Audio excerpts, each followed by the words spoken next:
Hello everyone, welcome to Box Office Receipts. I'm your host Tyler Callahan, and we have the first week of 2023 done. With that, we have the first weekend box office of the year, as well as other news. So let's start with the domestic top 5.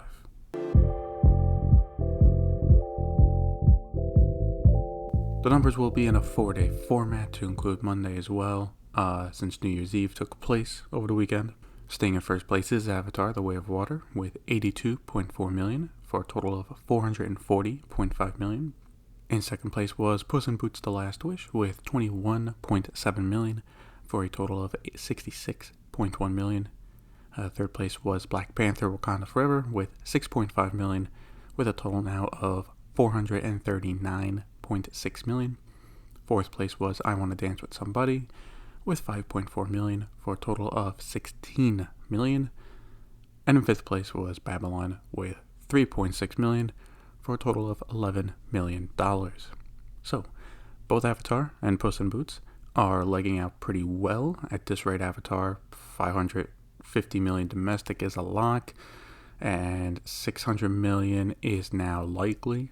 As for Puss in Boots, $100 million is locked. The question is, can it get to $150 million by the end of its run? As for the rest, well, Wakanda Forever will probably pass $450 million, which is nice. I Want to Dance with Somebody did not seem to find an audience over the holidays, and Babylon is still bombing hard. Again, it was expected to do around $10 million on its opening weekend. It just passed 11 in over a week. As for next weekend, we have our first new wide release of the year with Megan, a horror movie from Blumhouse and produced by James Wan and Jason Blum. In China, Avatar: The Way of Water continues to hold on, coming in first place again with $37.7 million for a total of $157.5 million. In second place was Someday or One Day with $17.9 million for a total of $36.4 million. Third place was Better Man with $16.4 million with a total now of $16.5 million. That film was released last weekend in a limited release, with its wider release being this weekend. Fourth place was One Piece Film Red with $960,000 for a total of $24.4 million. And in fifth place was Puss in Boots: The Last Wish with $870,000 for a total of $1.4 million. Now, let's take a look at a few international numbers. Avatar: The Way of Water is now at $1.44 billion worldwide. Meanwhile, Puss in Boots: The Last Wish still doing well, now at $129.5 million worldwide.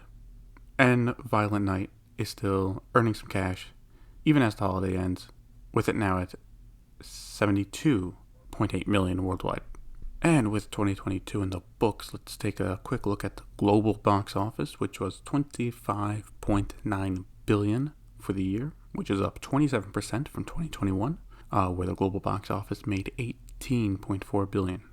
Those are solid numbers, but just like how it is domestic, globally there's still work to be done, as the global box office is down around about 35% from pre-pandemic levels.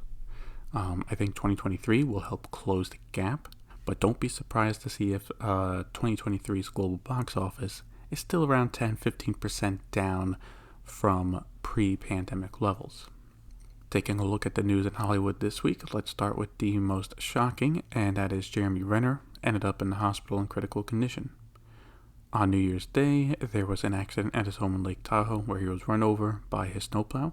It caused blunt chest trauma, and he was airlifted to a hospital where he was rushed to the ICU and then required 2 surgeries. The good news is, so far it looks like he'll make it, just what will likely require a lot of time to recover. I'm glad he's okay, and we'll get better. I saw the news pop up on Twitter, and I was shocked. I was like, there's no way 2023 starts off with Jeremy Renner dying. Hopefully, he has a good recovery. Cineworld has come out and said that they, in fact, did not have discussions with AMC about buying some of their theaters. They also said that they will not be selling off their theaters individually and will instead look for a buyer to buy the company whole, but that it would not include Cineworld itself.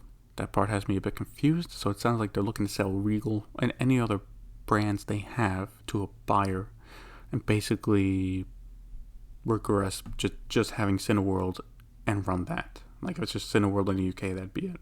If there's a buyer that's willing to spend a few billion, that would sure help fix their debt issue and get them out of bankruptcy.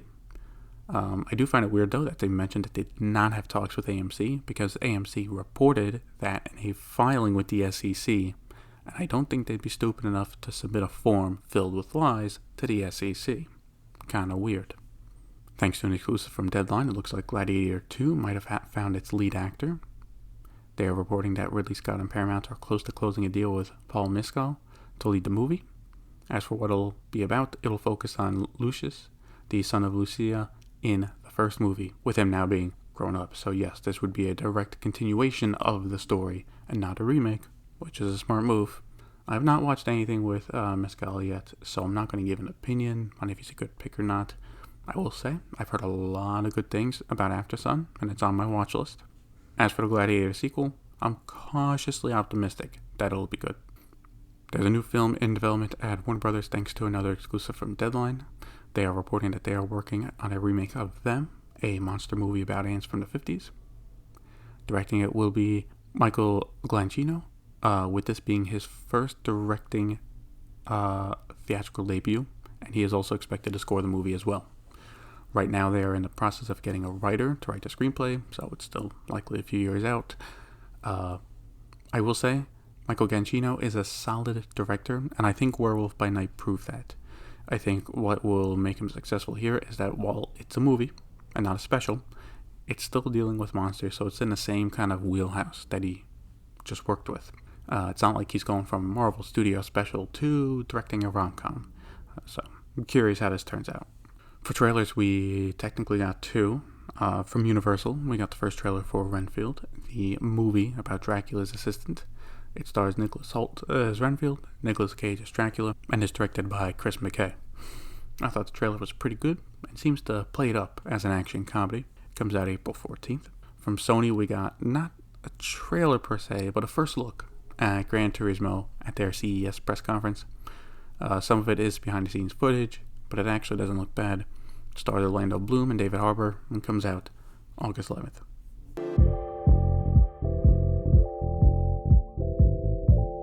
For VOD Premium, let's start with Netflix, where it's no surprise, Glass Onion has kept raking in the views over the past week. From December 26th to January 2nd, it was the most watched English language film on Netflix with 127.2 million hours and is now in 10th place on the top 10 films for Netflix within 28 days of release. Those are solid numbers so far, and now that it's been out for over a week, it's clear that while it's popular, it's not Red Notice popular. I do think it'll end up in a top 5 in the chart, maybe top 3, but that's probably going to be as high as it goes. Next, Roku announced that at the end of 2022, they had 70 million accounts around the world. Compared to the end of 2021, they had 60.1 million, so they're up 16.5%. Not only that, but streaming hours increased 19% from 2021, with 2022 ending up with 87.4 billion hours streamed. These are all good stats for the company, but the bigger news this week was at CES, where they announced that they're launching their own TV lineup. Now, I know that might sound a bit confusing, but basically until now, yes, there's been Roku TVs with third-party partners like TCL. So the box you bought would say Roku TV on it, but Roku's built into the set. But overall, it's a TCL TV first with Roku built in. This lineup is different as the TV will be Roku branded with the TVs designed by the company itself. Now, as for who's producing the sets, they did not say who that was. As for the lineup, there will be multiple models ranging in price and size. The sizes will be between 24 to 75 inches, with prices going from $119 to $999. There's no set release date yet, just that they'll start to be available sometime in the spring. I'm not surprised by Roku making this move, as they have been looking to build out not only their content offerings, but their hardware. Before it was just streaming boxes and sticks. Then the past few years, it was sound equipment for your home setup.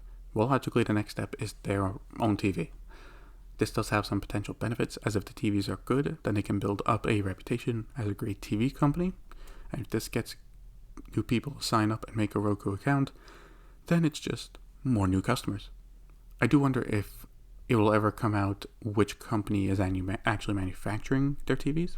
but I do look forward to at least trying these out at Best Buy when they do come out. Personally, though, I don't see myself buying one. Disney has announced that Black Panther Wakanda Forever will arrive on Disney Plus on February 1st.